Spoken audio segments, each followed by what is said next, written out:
The relationship of trauma to identity is complicated but very important. Exposure to traumatic events affects identity development. One's identity can also shape the manner in which a traumatic event is perceived and understood. Collective trauma can also be incorporated into group identity, serving not only as a turning point or a reference point, but also defining a group's purpose. The Tushirikiane women's meeting was progressing well at Mama Sarah's home compound until something unusual caught the attention of participants. The women had decided to meet under a mango tree since it was too hot inside the house. They noticed a third policeman passing by in less than an hour. The small path along Mama Sarah's compound connected her homestead and the neighboring homesteads and led to a small village market. This was by no means a main road that would typically be used by police officers. The women decided to end the meeting prematurely and postpone the two remaining agenda items to the next meeting. Everybody left except Mama Nerea, who had been away for over 25 years and did not seem to understand what was going on. This is not the same Poniraha that you left behind 25 years ago, Mama Sarah told Nerea. Indeed, you left when our community members were living together peacefully as we celebrated our diversities. Back then, we all benefited from our different lifestyles and our markets flourished. Our neighbors from upcountry operated kiosks while we supplied them with farm produce. We all came together and celebrated each other's holidays, marriage ceremonies, and our children's birthdays. We collaborated with our law enforcement officers in security matters. But things have changed so much. We are no longer at peace with our neighbors, law enforcement officers, or even our youths. Many people blame our current situation on politics and politicians. Immediately after you left, politics in our villages changed. We were used to one party, but suddenly we saw many parties being formed. Leaders of these new parties campaigned and used all means to woo as many people as possible to join their parties. We heard that only one party could win at a time. So, every party leader appealed to his people for support. Campaigns turned into tribal wars. The first clashes were between us and our neighbors from upcountry. During campaigns, we heard how people from upcountry had taken advantage of our peaceful demeanor and welcoming hearts to grab our land and take up our jobs in formal sector and all local administration. The same people who took our jobs practiced nepotism to marginalize us further in all areas, economic, social, and political. During the clashes, business premises and houses belonging to upcountry people were burnt or destroyed. Many people were killed and many displaced. Those who did not manage to find transport to their original homes sought refuge in church compounds and police stations. The armed forces that came in to quell clashes did a lot of damage to our community. They raided houses in search of the youths.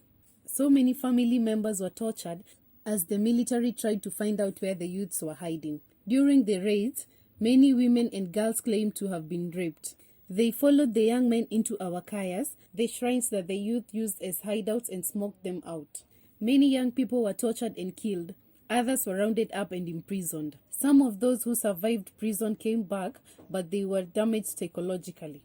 Many, although married, do not have children. Mama Nerea left the meeting that evening, grateful to Mama Sarah for helping her understand her new home. That night, she could not sleep as the scenes narrated by Mama Sarah kept racing through her mind. She decided to invite Tushirikiane women group members to her home the following month, but with an additional agenda item. She invited them over for lunchtime instead of the usual 4 o'clock tea. At the end of the usual meeting and after lunch, she invited participants to a different venue outside. To their surprise, the women found some men, elders, and youth already sitting under the tree. Among them were also a few women from different ethnic groups who were not members of their women group. When everyone was seated, Mama Nerea began to address them. My neighbors, may I take this chance to greet you again. I invited you to join me in my new home to celebrate my homecoming after being away for so many years. I am especially grateful to my neighbors from Majengo for having taken care of my mother and my 2 brothers while I was away all this time. I know that many of you have unanswered questions about where I have been all this time and why I just disappeared without notice. Many of you also know that I come from a family of small business owners from Majengo. Today, you'll be surprised to learn that we are originally farmers from Moringo village. My father was one of the sons of Mzee Hamisi. Being the only son, he inherited over 50 acres of land from his father. He had a big farm with over 100 stems of coconut trees, 50 mango trees, and about 3 acres of cashew nuts. He was a commercial farmer and had over 10 employees assisting him on the farm. We also had a coconut process plant on the stem farm. When growing up, I and my 2 brothers played in our coconut farm. We received almost everything we needed in life from our parents. Our father used to drop us off and pick us from school in his cream pickup truck. Indeed, the future looked very promising to us until one Saturday afternoon. I will never forget this day. I had just received my KCPE results and had passed with flying colors. Then something unexpected happened that changed the course of our lives. It was lunchtime and we were all eating our food under a tree. Then, a vehicle entered our compound and went around the whole farm, ending up where we were sitting. A man in a black suit came out with a briefcase and asked where my father was, calling him by his 3 names. Even before my mother could answer him, he reached into his briefcase and retrieved 2 envelopes. He threw them to her and drove off. My mother passed them to me to read for her. Neither she nor our 2 house helps knew how to read and write. After I read and knew what the contents were, I asked one of the house helps to take my 2 young siblings into the house. I then told my mom what the 2 documents were about. One of the envelopes had a copy of a title deed of our whole land, having different names than those of our father. The names were not even of people from the coast, but names of people from our country. The other envelope had 2 weeks' notice from the court, demanding that my father vacate the land he had been squatting on for decades. I remember my mother falling down, rolling on the ground, wailing and tearing off her clothes. After the 2 weeks, a group of youths came with a bulldozer and flattened all our structures, completely disregarding the court injunction that our father had obtained. The exercise was supervised by some local armed guard, led by a police administrator from the district officer's office. That is how our life in Majengo ended 30 years ago. My father couldn't take it. 2 days later, his body was found floating in a swimming pool in one of the hotels that he had often visited on weekends. Our mother set up a vegetable stall to support us, a stall she ran until she died of a heart attack last year. I was lucky to find a job in one of the food kiosks to help my mother raise us. The kiosk was near Rahima Girls Secondary School. Some of my former primary schoolmates shopped at the kiosk during lunchtime. I was very happy to serve them, but they were very rude to me. Each time I served them, they murmured to each other and laughed about me behind my back. This made me to cry a lot during many nights, especially when I remembered how I'd passed during my KCPE so well and missed the opportunity to join high school. I very much wanted to be a learned woman and had dreamt of becoming a lawyer.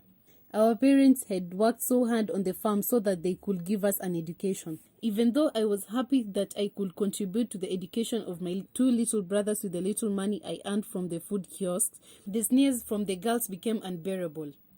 The day I couldn't take it any longer was when I overheard them say that I was paying for the sins of my father, who enriched himself from stolen goods.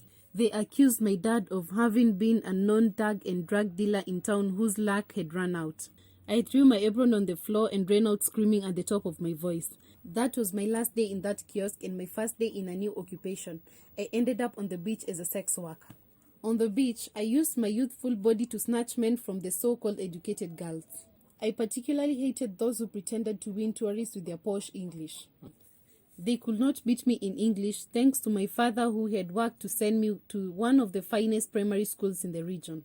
On the beach, I also detested men who walked around in suits carrying briefcases.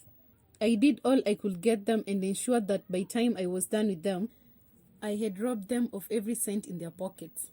One day, as I was sunbathing and relaxing on the beach, a man sat down next to me and asked how I was doing. I ignored him. What business did this beast have finding out how I was doing? But he went ahead and bought 2 madafus for us. He is not only a beast but also down, I said aloud and took the madafu he offered me, for it was his loss, not mine. We both drank our madafu in silence. I am not a beast nor damn sweetheart. I am only hurting.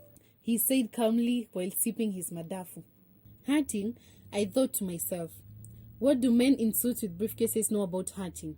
To cut the long story short, that was how I met John, my husband. I left my homeland for Nairobi and promised myself never to come back, but here I am now. Mama Nerea continued, yes, I met John after 5 years of a humiliating, horrible, and painful life. John showed me the other side of men, loving and caring. He offered me his shoulder to cry on without tiring. He was interested in my past and he listened every time I needed to talk about my loving late father and our lost land home and our inheritance. I poured out my heart to him. I told him about my dashed dream of becoming a lawyer. He never condemned me, and so I confessed to him all of my evil deeds to the educated girls and men in suits carrying briefcases. He paid for me to attend many healing and reconciliation workshops where I learned about the importance of letting go of the past and moving on with our lives as survivors of injustices.